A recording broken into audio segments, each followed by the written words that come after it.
Hello, I'm coming to you just off the golf course, tennis court, or possibly the set of 2.5 Men to give you 5 tips when you're creating videos using iOS devices.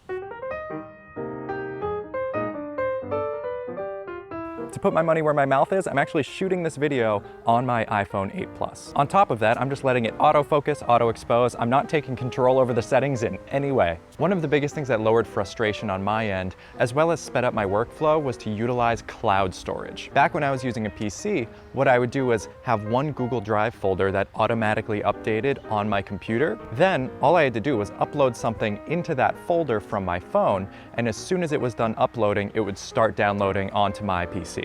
If you're using all Mac devices, AirDrop like crazy. This prevents you from having to plug in your phone, transfer files between different devices, have to adjust your iTunes settings every time you do that.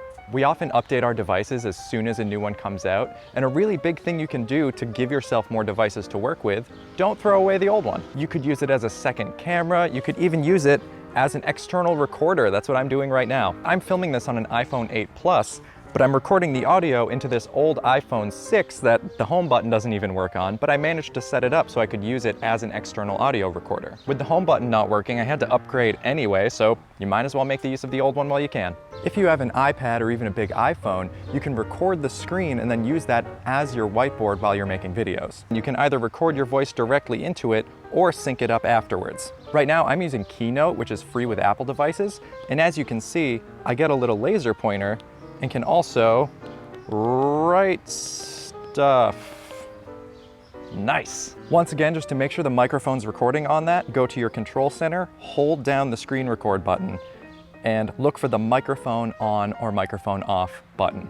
Speaking of the iPad, this is really the only money-related one that I want to talk about. If you're planning on just making simple videos, editing, stuff like that, you don't need the top-of-the-line brand new iPad. I got this iPad Pro gently used for like $300 when the new one of the same generation was still upwards of $900 or $1,000. Because if you think about it, if you're in a field where you're going to need that much processing power, you probably already have a computer that's doing the heavy lifting for you. Again, just be realistic about what you need, and buy used, buy refurbished. You don't need the biggest, most hyped up iPad Pro in the world. I got the iPad Pro because I play in pit orchestras and I wanted the screen real estate for my sheet music. To do what I'm doing, you don't even need an iPad Pro.